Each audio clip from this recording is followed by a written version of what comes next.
I gotta do a review for Biodome. Oh, General Sorty, welcome to stream and thank you for the host. We got a lot of people in here. I'm gonna tell you right now, chat, shame on you. Why was this movie suggested to me? Who was the one who suggested it? This is a piece of shit film. It is terrible. It is one of the worst. Where's JT? I like that. This is this is one of the worst comedies I've ever seen in my life. Duma, where's Duma? Was it you? Did you were the one who suggested this? Or was it Chris Ayers? I think it might have been you, Chris Ayers. You passing on the blame.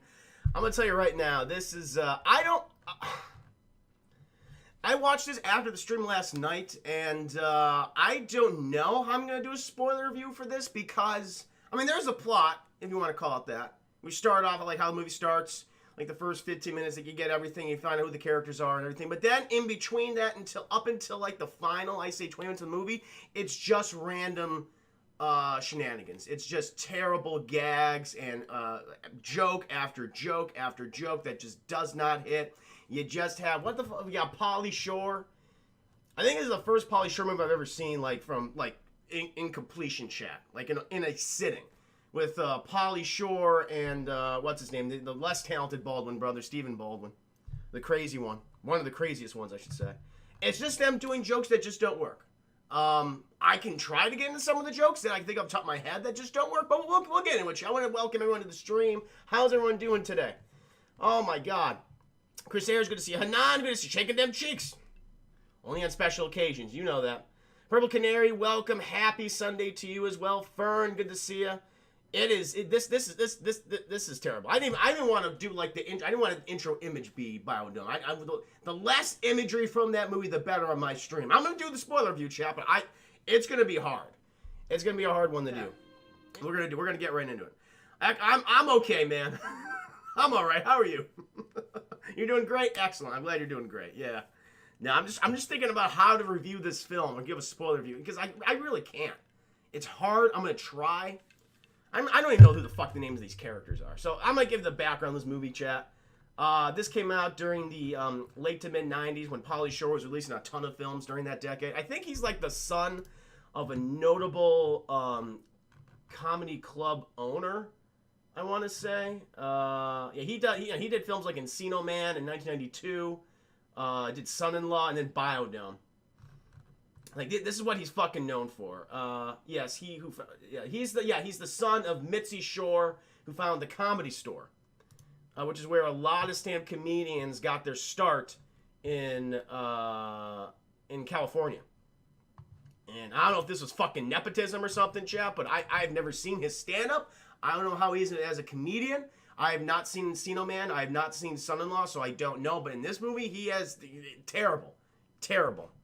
Because a lot of this is just fucking improv. You know, it reminded me, chat, to a certain degree. And though not, you know, I feel kind of even bad to make this comparison. I don't think this guy is as bad as Pauly Shore is. But the Judd Apatow style of filmmaking, which I'm just not a fan of, where you just set a camera in a room and you just record two actors riffing. Just doing improv for 4 hours. And you combo that together and you put that in the movie. It kind of reminds me of that, except worse. Much, much worse. So yeah, that's what he did, and I guess his career just floundered after that. I have no idea what he's doing now. Yeah, this is his. I guess he did a discography. Did he do? I don't know what the hell that is. Discography, whatever. Music of some kind. Yeah, he was in a lot of TV shows. Did some voice work. Yeah, that's about it. Mostly doing voice work now, I guess. Oh, and Bucky Larson, Born to be a Star. So that's the kind of films he's in right now. Just terrible bullshit. King Bigby, welcome. It's trash, but you could watch less entertaining stuff. Yeah, I'd rather watch less entertaining stuff than this.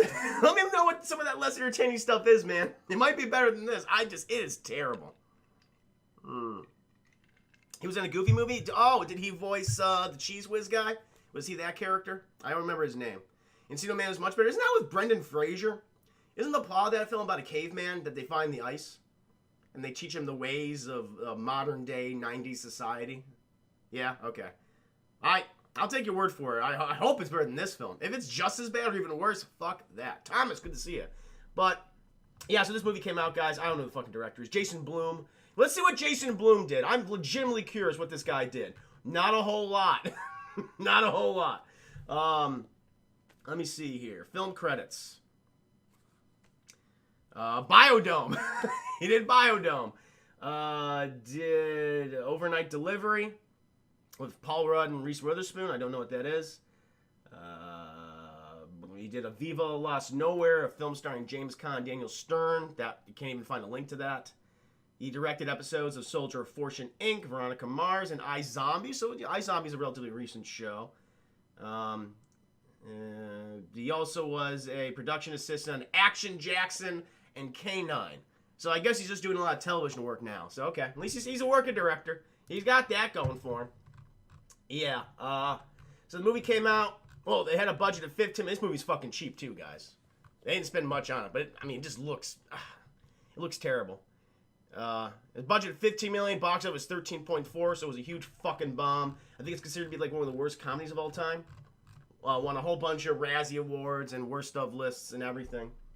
Yeah, just terrible. Apparently, it's considered to be as bad as stuff like this. I'm just reading the Wikipedia page.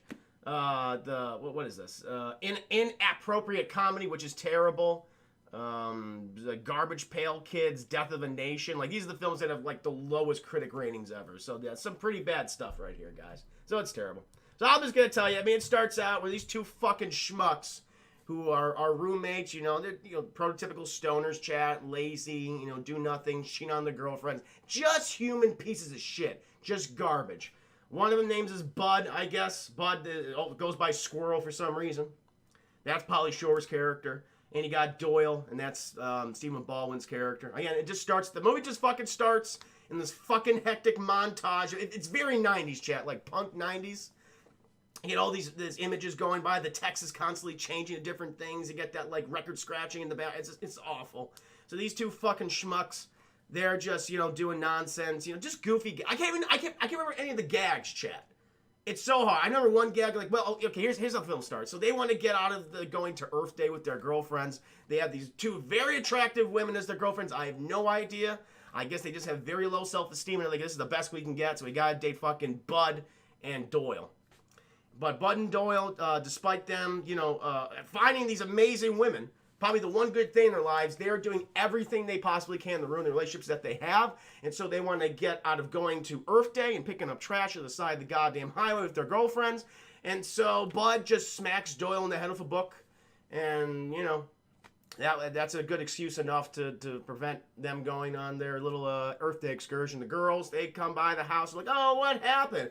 And there's a bad joke about, he was trying to fix the stuffed fish in the wall and he fell over. Oh! Unique Gaming 002, thank you so much for the follow. Welcome to the stream. Hope you're doing very well today. I'm talking about Biodome. You want to know what Biodome is? You don't. But I'm talking about it. It's not fun. So the girls, thankfully, are smart enough to realize that this is all fucking ruse, chat, and they fucking leave. But they keep coming back to them throughout the entire film. There's like at least 3 different scenes when they come back to them. The Bud and Doyle do something so idiotic or sexist or inappropriate, and then they fucking leave. But they end up going back to them again. Happens at least 3 or 4 times in the movie. It's exhausting.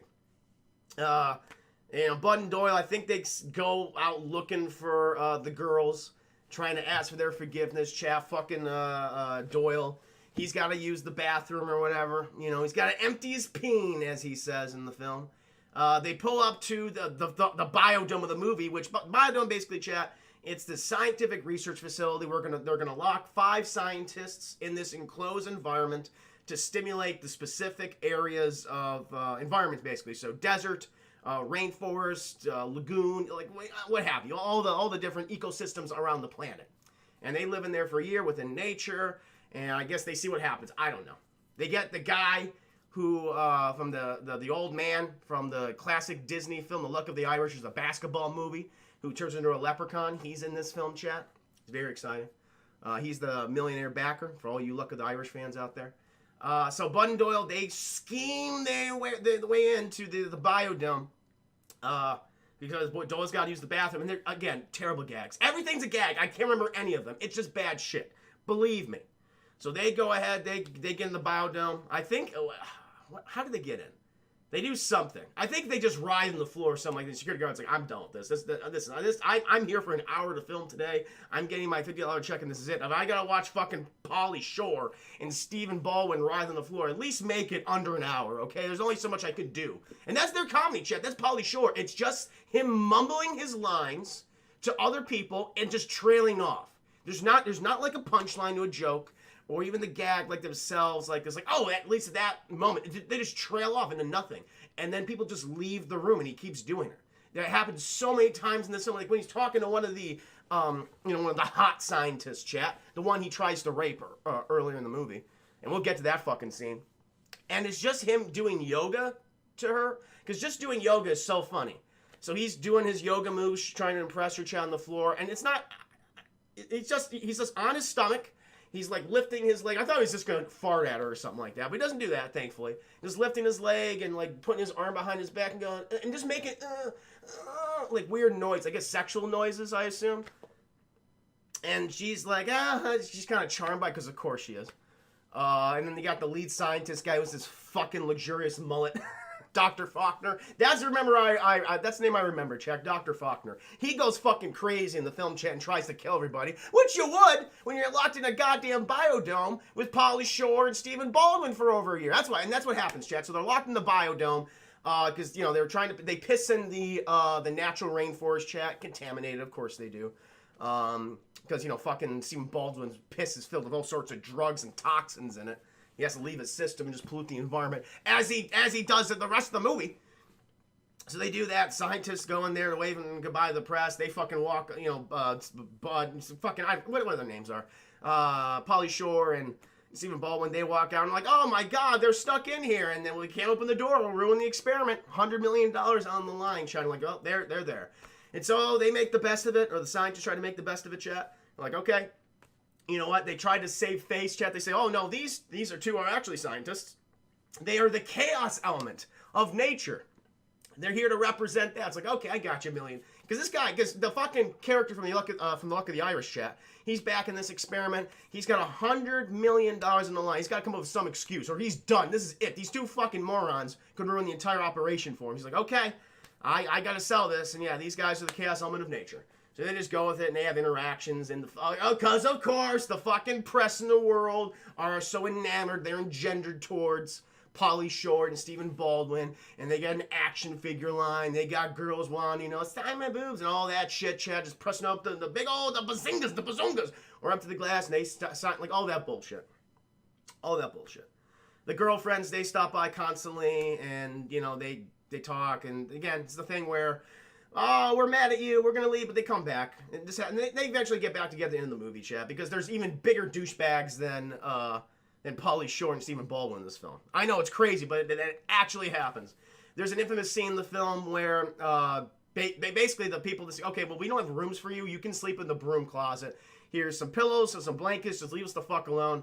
Stephen Baldwin and Pauly Shore, they're like, well, we're bored, we want beds. And so they go into the two hot scientists, the hot woman scientists' bedrooms, chat, and they just fucking sneak into bed, and, they just start taking off their pants and everything, but you don't see it, but you know what they're doing. They're just putting their penises inside these women. It's like, this is rape.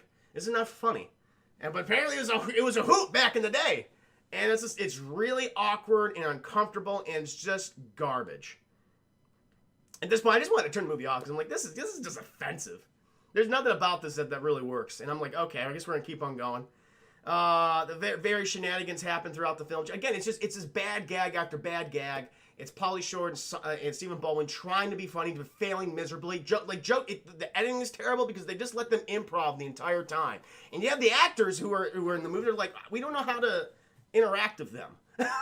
we don't know what to do. They just stand there awkwardly, chat, and just let them finish. Like the guy who played Dr. Faulkner, you could tell he's like, I don't really know what to do in this scene, because there's a scene when he's just talking to the press on, from the inside the biodome, and fucking Stephen Baldwin and Pauly Shore just start throwing things at him, and like bananas and fruit like at the wall and things, and it's kind of filmed out of focus, so you can tell this was just like an improv scene.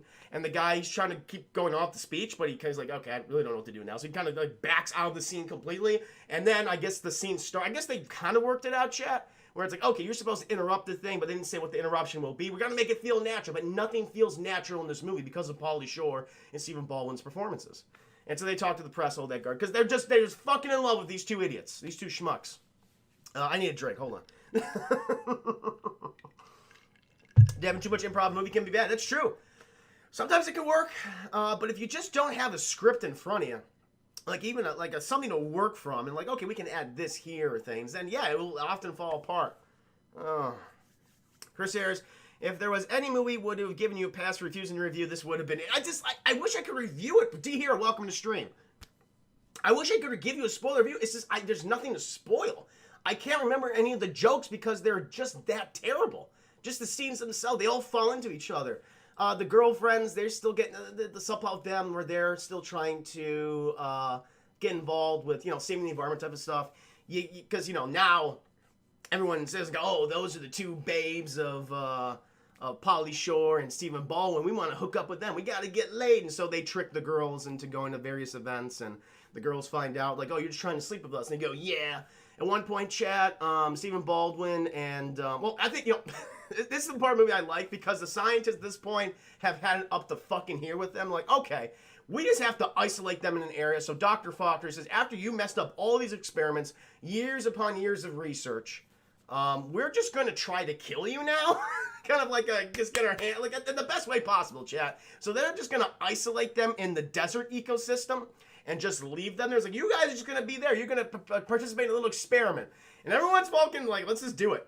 You got the two woman scientists who feel a little bit bad about it, even though they were almost raped by Stephen Baldwin and Pauly Shore earlier in the film. They're like, no, we can't do this to them. But I'm like, shut up. Kill them, all right? So they're out there for like, I don't know, it's like less than a day. And they're like, we're dying. All that bullshit. They find that one of the windows from the outside has like a little key in the inside, chat. They're like, oh, we can escape. They open it, chat. They open the biodome and the experiment's ruined. And so they have the clever ideas. You know what this place needs? It needs a party. And so they invite all hundreds upon hundreds of people to get to the biodome to party, chat, go through the way out that they found with the key in the window. Everyone comes over. All the party goers eventually hold the scientists hostage, chat. They tie them up and everything.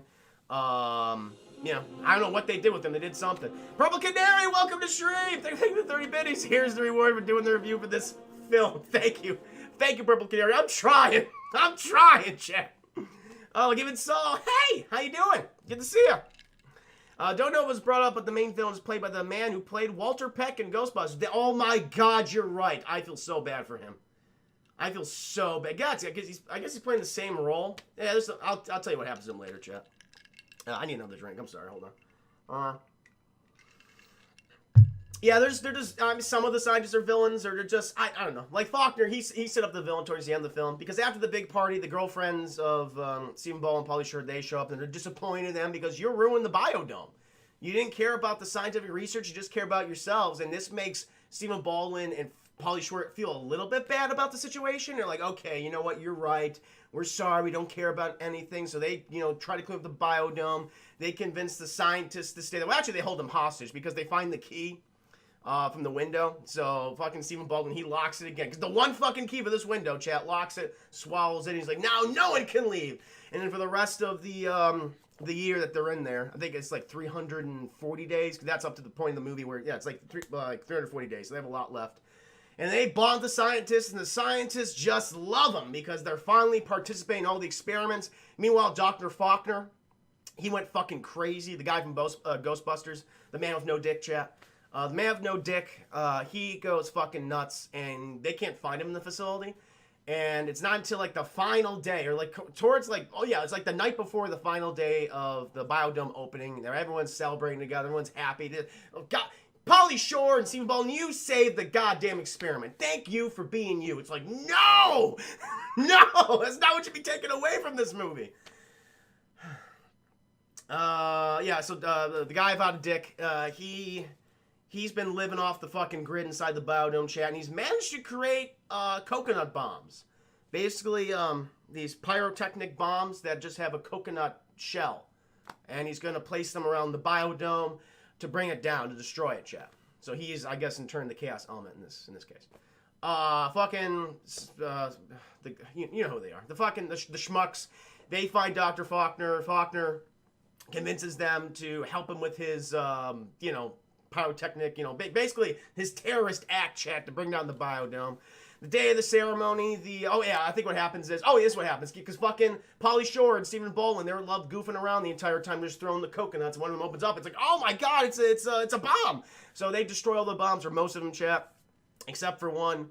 The day of the ceremony, the biodome opens, everyone's yay, but Dr. Faulkner's fucking crazy, the man without a dick, chat. He uses one of the bombs, it goes off, but everyone's totally fine. No one's affected whatsoever. There are no consequences. Dr. Faulkner, he goes off into the goddamn Nevada desert, chat, and people are searching the police, helicopters are going after him, but everyone's celebrating Pauly Shore and Stephen Baldwin. They saved the day. They're so goddamn great. Just fucking worship them and their antics. The girlfriends from earlier, they come back, they do the smooching, everyone's celebrating, chat. Then they're driving off, and Stephen Baldwin's like, oh, I gotta go in the bathroom again. I got a gag from earlier, chat. So they pull into a nuclear power plant, and we can only assume what type of shenanigans they'll get into there. Probably bring down the whole fucking world with them. I hope so. We don't deserve it. If we produce movies like this, we don't deserve to live, chat. It should be a nuclear Armageddon across the world. So the fucking schmucks of Bud and Doyle don't populate the earth with their breed, chat, with their breed. So, and Dr. Faulkner's an end credit sequence of him running and being pursued by the police. But that's Biodome, chat. I did the best that I could do. This is the movie. It's terrible. I don't recommend watching it ever in your life. There's no reason to watch this. You will get nothing from this film. It's not unintentionally funny at all. It's not even funny. It just exists to annoy you and grate on your nerves, and just don't see it. This is a fuck you movie. This is the worst film that I've seen, a part of my movie review streaming series. Nothing matches the awfulness of this movie. Bye Bye Man. I know Bye Bye Man and The Snowman, apologies, because they are truly awful films, but they do not reach the depravity and the level of incompetence that Biodome does. Do not see this movie.